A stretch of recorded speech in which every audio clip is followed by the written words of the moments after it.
When I was 14 years old, I lived with my mom, dad, two brothers, and my sister in a rural town in Florida. Overall, I miss living in Florida, but the one thing I don't miss was the constant rain on one particular stormy Saturday night where the thunder was so loud it shook the whole house. Me and my two brothers had nothing to do. My sister was out at a friend's house, and my two brothers decided to play some video games to pass the time. It was only 8 o'clock after all. I remember we were playing some weird PS2 game where all the WWE wrestlers were driving cars and shooting at each other. I don't remember the name, but I remember the exact moment the power went out. I was about to kill my brother in the game when the room went completely dark. The sound of something popping from outside that goes into the room, we assumed fuse had blown outside on one of the power lines. We went to call for our dad, who was already getting his rain jacket on to go outside and check our house. Has to fuse boxes, one outside attached to the telephone pole on our lawn, and one inside. He asked me to go outside with him to aim a flashlight at the fuse box. When we were outside, he opened up the fuse box and began flicking around the different switches, hoping to reset something. He tried every switch, but the power didn't seem to come back on. He told me to wait there and to keep flicking switches while he went inside to do the same thing with the indoor fuse box. The rain was coming down hard.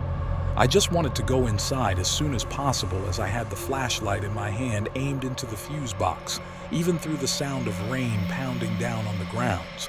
I thought I heard something come from the woods behind her house, like a giant log cracking. I aimed the flashlight into the woods, and for maybe half a second I thought I saw an arm reaching around from behind a tree. But as soon as the light exposed it, the arm pulled away.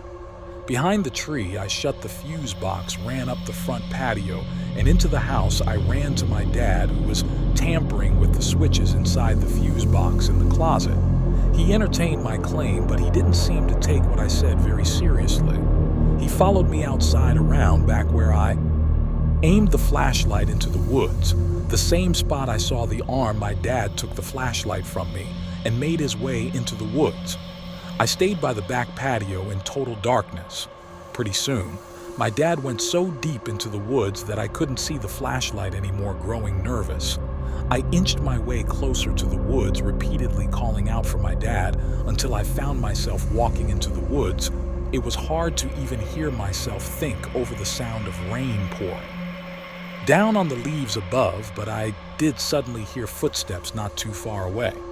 Once again, I called out for my dad, and I heard him answer. This made me panic, why you may be wondering, because my dad's voice came from a completely different direction than the footsteps. I ran in the direction of my dad's voice, and eventually found him walking back to the house out of breath. I barely managed to tell him about the footsteps over in the other direction. He told me to go back inside, and he'll continue to look around, and so I went inside and locked the door. My brothers and my mom all waited by the back door, expecting to see him come out of the woods any second. Eventually, we heard someone at the front door trying to open the locked door. I went over expecting it to be my dad, but my mom stopped me and looked through the peephole. Then she screamed. She ushered me away from the door and told all of us to go upstairs. And at that same moment, my dad came back into the house through the back door. I didn't see the rest of what happened, but I heard my dad yelling at someone outside when he came back in. He told all of us he saw someone running. It's woods. I knew he was taking this seriously. Now we thought it would end there, but the next morning we found that the basement window had been smashed and there were muddy footprints all over the basement carpet. A large wad of cash that was sitting on the basement bar was stolen, along with a few antique decorations that held some value. The scary part was that the muddy footsteps went up the stairs but stopped there. Our basement door had a very heavy-duty lock, which may be the only thing that stopped this man from exploring the rest of our house, possibly even our bedrooms. It's been a pretty rough couple of nights over here. In Midwest flood, warnings are replaced with thunderstorm. Watches, thunderstorm watches, are followed up by tornado warnings, and even sirens add a nice touch to this surreal nightly experience. I used to enjoy a good thunderstorm. You get yourself comfortable on a couch, grab an extra pillow with a blanket, cuddle up, and enjoy the show of grace and lights. Lightning bolts ripping through the sky, illuminating clouds, houses and tree lines, the sound wave coming with a tad of delay, shaking the window frames and sending a strange tangle free. Your body nature is a powerful force, and it was majestic to see it in action until tonight. The forecast was promising a late-night thunderstorm, so I was caught by surprise when I started seeing flashes outside around midnight since I wasn't prepared for it. I tried to quickly finish up The Orange is the New Black episode and get myself to the couch. When I got my headphones off, I realized why the flashes seemed so odd. At first, there was no sound to follow them. I mean, if the lightning is in the clouds or a pretty far away, then yeah, I guess the sound could be missing. But the flashes seemed so close, I decided to check out the sky of the kitchen window. There's a pair of large glass panels that give you a good wide-angle view to the outside to keep my eyes adjusted to the darkness. I stayed away from flipping the switches on and traveled through the house, relying on my memory, the moonless. Darkness of outside gives you that eerie feeling even if you are inside of the safe walls of your house, but those are just the feelings, nothing else. If it wasn't for the glass, the pitch-black darkness of both sides made me feel like the safe walls surrounding me no longer exists, and that feel of safety was slowly crawling away. But the walls did shatter when I glanced up high into the sky, and my eyes met the twinkly stars staring back at me. There were no clouds, there was no thunderstorm with lightning now. There wasn't, but the next flash, right from the other side of the window pane, did reveal that there was someone 5 feet away from me, and nothing but a thin glass sheet was separating us apart in the year 2009. I was spending a weekend with my uncle on his ranch when my parents were renovating the new house we had just bought.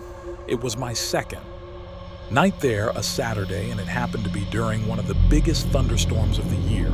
I'd say there were at least 3 crashes of thunder and lightning per minute, and we were in the heart of the storm because the thunder would crash not even a second after the lightning. What I always enjoyed listening to storms while laying in bed, so I stayed up a little later watching TV, just enjoying the ambience after the movie I was watching finally ended. I turned off the TV and tried to fall asleep as I heard the lightning strike from outside. I could have sworn I heard some kind of metallic thud coming from outside. At the same time, I didn't pay it too much mind. 20 seconds later, I could have sworn I heard it again, a very distinct metallic thud coming from outside to match the timing of the lightning. I really don't mean to make this sound like a cliche horror story, but my uncle really is a kind of creepy guy, and I was never close with him even remotely. So for that reason, I didn't feel right going to wake him up. I just tried to forget about it now. I was getting concerned. What the hell could that be? After the 3rd time, I finally got out of bed and walked over to the window of the guest bedroom. The water pouring down on the window made it extra hard to see what was out there in the dark fields. A flash of lightning momentarily lit up the property, but I couldn't see anything. However, once again, the sound of a metal hit accompanied it. The sound was so close now, it sounded like it was coming from the left of the window at a blind spot. I was going to do something I knew my uncle wouldn't be happy about. It would be a bit messy, but I was going to open the window and peer outside to see if I could see what the sound was. I unhooked the window lock and slid it up, and immediately the storm blew drops of rain into the room and onto me. I stuck my head out the window and looked to the left. And at that very moment, lightning lit up the property once again, and I could see a person dressed in all black crouched down by the outside basement door with his hand raised in the air. And before the sky went dark, I caught the briefest glimpse of what the sound was coming from. The person was bashing at the basement door lock. I pulled my head in and quietly shut the window, making sure to lock it. I was in a panic. I feared he might have seen or heard me. I ran back to bed and pretended to be asleep, facing away from the window. Lightning crashed once again, but this time there was no metallic thud. My heart must have dropped as I realized this. I just stayed put in bed for the longest time, hoping whoever was out there would go away after maybe 3 more lightning crashes without any thuds accompanying them. I thought it would be safe to go tell my uncle. I turned to face the window and screamed. There was a figure clear as day standing at the window looking in at me. I screamed as loud as I could and ran straight to my uncle's room. He went outside with his hunting rifle with nothing on but his pajamas, not even socks. He ran around the entire property yelling like a madman but didn't find anyone. The next morning, we were able to better see the marks on the basement door lock. It was almost bashed open. Maybe 3 or 4 more good hits would have done it, according to my uncle. He was proud of me for picking up on it. Luckily, I was out of there that same day. My uncle hasn't told us of any incident since, so I think he's been okay. Not that we talked to him much at all.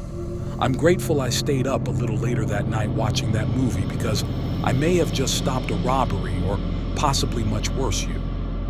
Welcome to the Nightmare Realm, your ultimate destination for spine-chilling horror stories.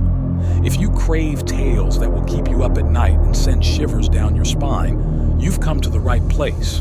Don't forget to subscribe to our channel, share our scary stories with your bravest friends, and hit the like button to show your love for horror. Join us as we explore the darkest corners of the imagination in the Nightmare Realm. Subscribe now and become part of our horror-loving community.